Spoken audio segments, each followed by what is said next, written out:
Welcome back. You're watching the Jacksonville History Show. I'm Harry Reagan, and now Emily Lisska does role reversal and is being interviewed. Emily, welcome to the Jacksonville History Show. Well, thank you, Harry. It's a pleasure to be here yet again and in the same chair. Right. We want to talk about the big 190th birthday of the city of Jacksonville. It is the 190th anniversary of the founding of Jacksonville. The official date is June 15th. Is our official founding date. We were founded in 1822. We know that. We know it was the month of June. We know it was 1822. And many years ago, when I was in elementary school, I believe, or junior high school, the Jacksonville Historical Society decided, after lots of scholarly research, the appropriate date, as close as they could get to the official date of the survey and the founding of the town, was June 15th of 1822. They may not have actually on a certain day said, okay, we're founding the city of Jacksonville, but it's pretty close. It may have evolved a little more than that, but what we do know, we know that Isaiah Hart, who's the acknowledged founder of the town, that he came here, and there are likely reasons why he chose the time he did, which we may get to in a minute. He came here.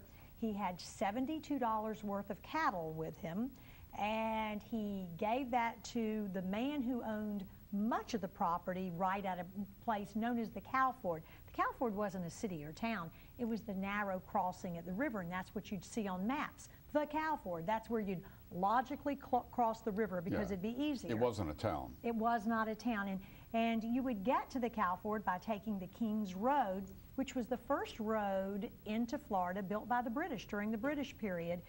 And then, of course, the Spanish came back in and took the area. So it seems today like a good place to have a city on the St. Johns River and so forth. And in those days, I guess it made sense because it was a cow ford. Well, it made sense because it was the place people would logically cross, so they knew there'd be lots of traffic and lots of people, so therefore commerce, and also ships. Those were the real highways of the era, and they continued to be. And the other reason it made sense to found a town 190 years ago was because Florida had recently, 11 months earlier, July of 1821, become a possession of the U.S. The U.S. had gotten it from Spain, and now people finally felt safe, among them Isaiah Hart, coming here and establishing at the Cow Ford. They'd have the support of this nascent U.S. government. So Isaiah Hart we honor as the founder of the city. Did.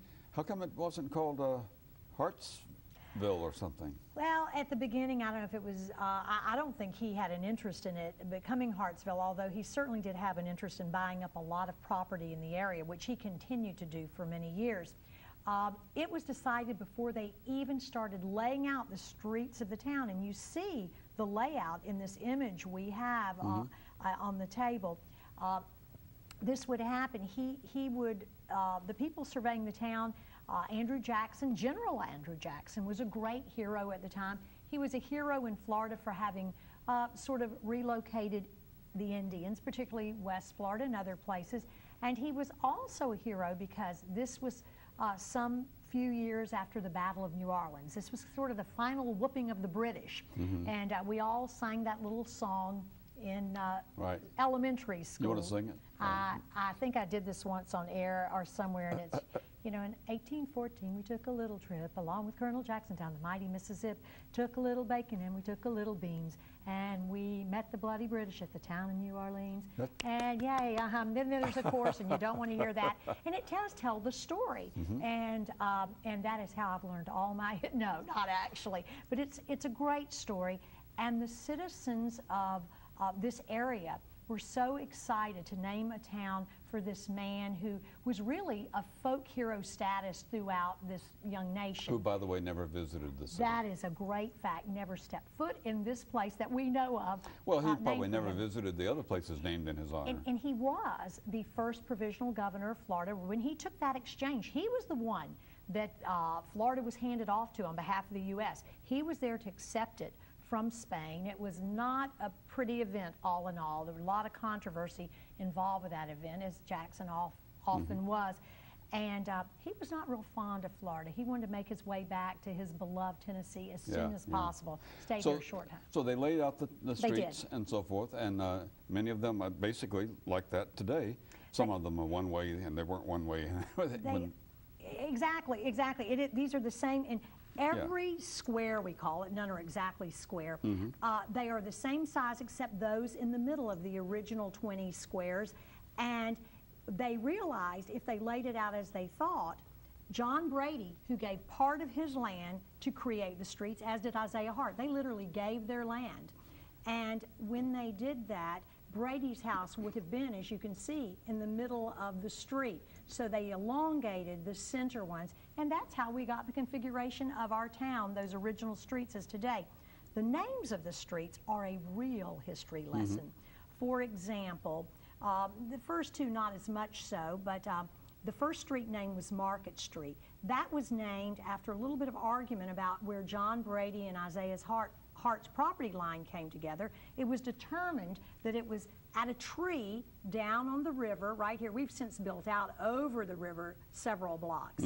But a tree right here they said would be their adjoining property line, and they would lay it out from there, and they got the first street, Liberty Street. And from there, they then mapped out the next street along the Water Bay Street. The tree they had tied that rope to or surveyed from was a bay tree, and they named that street Bay Street. We don't know if that's why, but this is not a bay out here, the St. Johns River. So we're now the biggest city geographically in the world or in this country or whatever.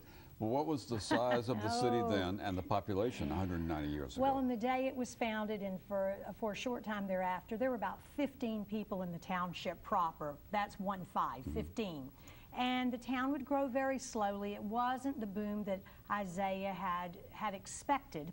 And in fact, by the time of the Civil War, the beginning of 1860, the town, though, had jumped to 2,000 residents, which was fairly phenomenal.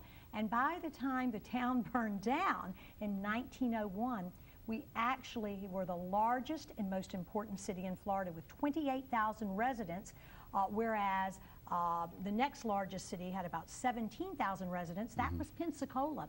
And after that was the Key West, and following that was Tampa, and everybody guesses Miami. No. Miami only had a little over 1,000 people. Miami was not even on the map, basically. Not really on the map, that's right.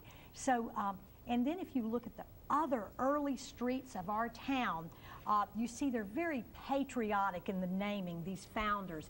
Washington Street for the father of our country. The president at the time, this is over here, the president at the time, of course, was Monroe. So they named a street for President Monroe. Adams, they're naming this for John Quincy Adams, not the second president, John Quincy. And John Quincy was the Secretary of State at the time, and he was crucial in making the deal with Spain to obtain Florida for the U.S.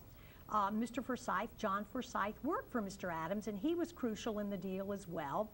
Daniel Noonan is a little departure, Noonan Street. He fought the Seminoles here in Florida and was quite the hero. We'll have to do a show sometime about the naming of things because it can be quite controversial, and it's interesting. I mean, I think they gave it some thought about naming, and they wanted to honor certain people that were critical in the history of the town. They did give it some thought, but of course the name of honor for them was that name Jackson for Jacksonville, and of course that's not always the favorite name. And you know, the founder of the town, he was a slaveholder, Isaiah Hart, but that was not unusual in those days. Numerous people in the early years of the town held slaves. We heard a lot about courthouses in the previous segment. What were major buildings early on in Jacksonville?